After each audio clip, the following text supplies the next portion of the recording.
Nous sommes là à la fin de la troisième cérémonie de remise des prix de la Fondation CEL, qui lutte contre la traite des êtres humains aux fins d'exploitation sexuelle. On le fait avec des jeunes étudiants de différentes écoles, à qui on a donné cette année un thème général, difficile, qui est celui des vulnérabilités. Autrement dit, que vous soyez slameur, procureur, artiste ou journaliste, en quelques instants, présentez votre point de vue sur comment la prostitution exploite la vulnérabilité des uns et des autres. Et on a pu constater à nouveau l'engagement et le talent de gens qui ne sont pas des militants, qui ne connaissaient pas le sujet et qui se sont lancés, se sont renseignés et disent des choses assez fortes qu'on peut retrouver sur le site de la Fondation. Et on verra qu'il y a beaucoup de talent.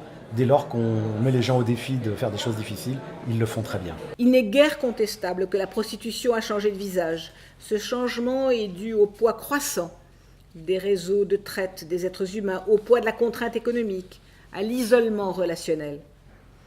La société numérique, quels que soient ses bienfaits, favorise malheureusement de nombreuses formes d'exploitation sexuelle.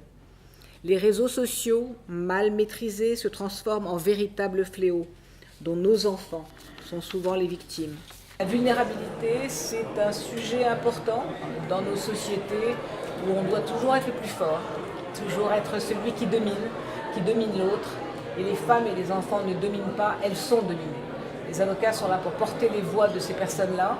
La Fondation CEL se bat au quotidien.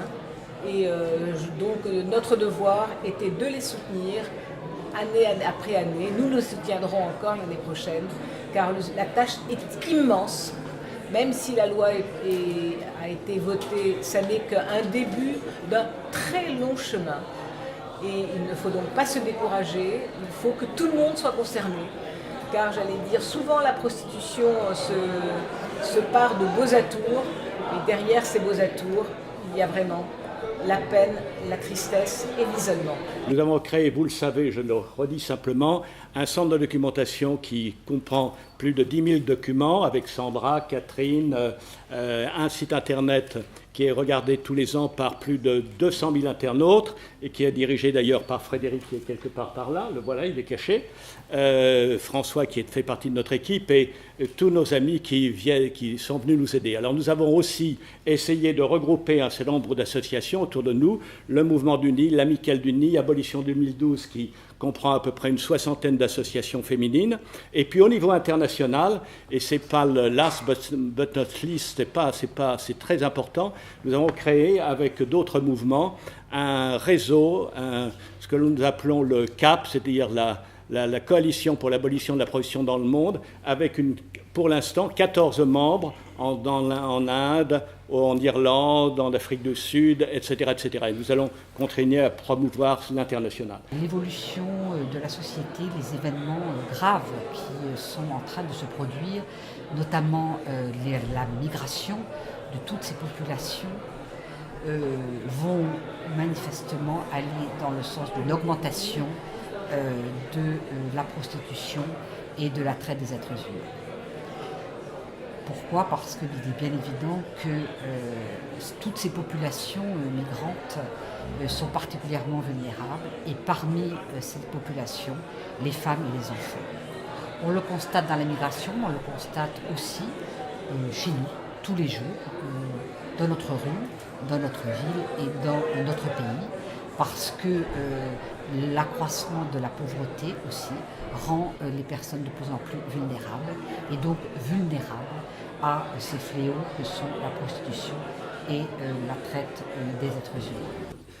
J'ai été très content et très agréablement surpris de présider ce jury cette année parce qu'il y a eu un nombre impressionnant de candidatures. Il y a eu beaucoup de plaidoiries, beaucoup de réquisitoires, beaucoup de slams. Ça, c'est aussi très réconfortant de voir que la jeunesse s'empare d'un problème et s'en empare avec empathie surtout, d'un problème qui concerne toute la société. On dit beaucoup de choses sur la jeunesse et on en dit de plus en plus ces derniers temps. Voilà, de constater que des jeunes s'emparent de ces sujets, c'est rassurant. Il suffit d'ouvrir un journal, et je le fais tous les jours vu que c'est mon métier, pour s'apercevoir que quand on parle de la prostitution, il ne faut pas avoir peur des clichés. Il ne faut pas avoir peur des clichés, il ne faut pas avoir peur des fantasmes. Voilà. Donc ces prix travaillent aussi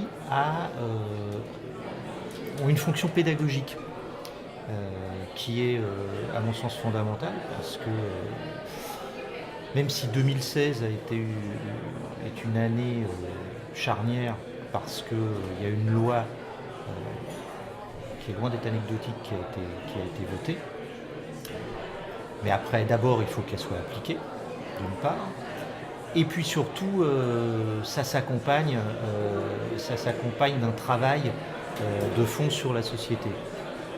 Une loi a une fonction pédagogique. La prostitution est liée à la vulnérabilité. On est vulnérable avant de rentrer dans la prostitution, pour des tas de raisons. On est vulnérable physiquement, on est vulnérable économiquement, on est vulnérable socialement, et on le devient encore plus quand on y entre, parce que la prostitution est fondée sur l'arbitraire, et on n'est pas plus vulnérable que quand on est soumis à l'arbitraire, parce qu'il n'y a jamais de pourquoi. Je suis en récidive, puisque j'ai déjà prêté mon concours à la première session de ce beau prix qui est organisé par la Fondation CEL, et je suis véritablement ravie d'être encore parmi vous aujourd'hui, et puis de gagner bien sûr, puisqu'on ne fait ça que pour cela, c'est bien connu. Je suis d'autant plus émue qu'on est dans cette belle bibliothèque, et c'est là que j'ai passé le concours de la conférence, sur ce pupitre. Nombre de mes confrères se sont appuyés de la même manière que moi, et c'est toujours très émouvant d'être dans cette belle bibliothèque, et surtout dans un cadre comme celui-ci. Je suis vraiment encore une fois ravie, je me répète, je n'avais pas préparé quoi que ce soit, et encore une fois, merci beaucoup, merci à tous. Donc les textes qui vous ont été proposés sont le fruit du travail en fait de Diata, qui n'est pas là malheureusement aujourd'hui, et surtout de nos élèves de la classe de seconde bac en spécialité restaurant, service en salle. Donc ces textes ont fait l'objet d'une sélection par Diata, évidemment, et par un petit comité composé de M. Cioffi, leur professeur de lettres histoire géo, de moi-même et de M. Vigneault. Le prix vient, je pense, pour eux comme une récompense en fait, de leur engagement, et surtout la reconnaissance de leur travail, et celui de la classe aussi, parce que tous les élèves de la classe ont participé à l'écriture des slams. Donc, et surtout, moi je trouve du talent de nos élèves. Voilà. Et en tous les cas, on vous remercie vivement de nous avoir donné l'occasion d'être ici aujourd'hui. Je tenais également à remercier la Fondation CEL de nous avoir donné l'occasion de transmettre à nos jeunes apprenants les valeurs d'engagement, d'altruisme qu'ils sauront, à son exemple, développer en tant que futurs citoyens. Pour ce partenariat, en fait, qui nous a séduit assez vite, parce qu'il s'agissait de proposer aux étudiants de traiter d'un sujet complexe, qui est sensible, tabou, et j'oserais même peut-être employer ce terme à la mode, clivant. Nous, on n'est pas des spécialistes de la question, bien sûr, mais sur ce sujet, comme sur d'autres sujets, on peut constater parfois que les médias restent parfois à la surface des choses, ou bien mettent en valeur des éléments un peu sensationnels, plutôt que de privilégier des mises en perspective ou des approfondissements sur certains sujets. C'est pourtant dans cette voie que l'on souhaite pousser les étudiants. Donc contourner les clichés, travailler les dossiers, y compris quand c'est fastidieux parce que ça suppose d'étudier des données, des rapports, y compris quand c'est dérangeant, sensible, idéologique. Le but, c'est de s'approcher du plus juste, ce qui va réellement informer le public. Merci beaucoup, c'est vraiment un beau prix pour commencer une carrière dans le journalisme.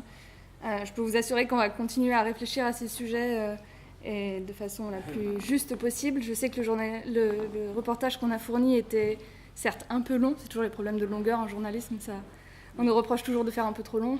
On voulait faire un portrait un peu un vrai portrait de quelqu'un qui se dit libre de faire ces activités. Il y a beaucoup de partenariats entre cette problématique qui est finalement la prostitution et le droit, les médias. Il manquait peut-être quelque chose, ou peut-être que les médecins étaient un peu absents. Et je me dis que peut-être par la suite, les médecins, les professionnels de santé pourraient être un peu plus présents pour défendre finalement cette situation qui est une violence faite aux femmes. Et ce n'est pas une violence théorique, c'est une violence qui a des conséquences sur la santé des femmes, sur le plan psychiatrique, sur le plan gynécologique, sur le plan sexuel, et aux médecins de se positionner. Et j'espère que nous allons pouvoir faire un partenariat extrêmement étroit dans les années à venir. Pourquoi ? Parce qu'en fait, il y a beaucoup de mémoires, il y a beaucoup de thèses qui sont faites sur ce sujet. Et ce partenariat serait peut-être enrichissant et peut-être impliquerait un peu plus la profession médicale. Je tiens d'abord à remercier le jury de m'avoir accordé ce prix. C'est vrai que j'ai fait le choix d'un visuel assez choc et en même temps il y avait un but de montrer que j'aurais pu en parler avec subtilité, mais je pense pas que ce soit toujours un sujet qui soit toujours très subtil, justement. Je voulais vous remercier aussi bien notre école que la Fondation CEL pour son action, pour la possibilité du partenariat et le fait que ça nous ait permis aussi de réfléchir sur un sujet qui n'est pas facile. C'est la deuxième année que je me présente et revenir posait forcément la question de se demander si ça avait un sens de reparler tous les 2 ans comme un coucou qui sort de sa boîte régulièrement. Et en fait, ça a eu un sens parce que déjà l'histoire n'était pas la même, l'histoire à défendre. Il y a autant d'histoires que de victimes. Et puis parce qu'en 2 ans, les choses ont beaucoup changé sur le plan de la législation, qui est la chose que je connais le plus, et notamment grâce à la voix de la Fondation CEL. Et donc du coup, c'était se joindre à ce mouvement que de reparticiper. J'ai découvert aussi des sujets qui sont assez méconnus, assez inexplorés. On envisage les questions de prostitution de manière assez classique, même si, comme l'a dit l'un des lauréats, l'environnement législatif a considérablement évolué.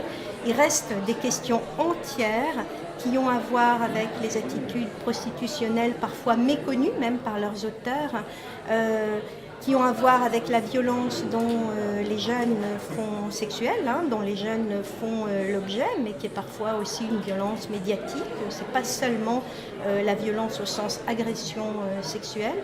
Je vois que les statistiques font encore état du chemin qu'il reste à parcourir. Et donc je suis si heureuse aujourd'hui de voir que la Fondation engage ces beaux partenariats avec l'École nationale de la magistrature, avec l'École du journalisme de Lille, avec des lycées hôteliers prestigieux. Et je crois que c'est exactement comme ça qu'on peut faire progresser le sujet, en amenant tous ceux qui, d'une façon ou d'une autre, ont à traiter de ces questions, à prendre position et à oser dire tout haut des choses qui sont parfois un peu difficiles. Non, ça n'est pas normal d'accepter ce qui, de près ou de loin, ressemble à une violence, même verbale, sexuelle. Voilà.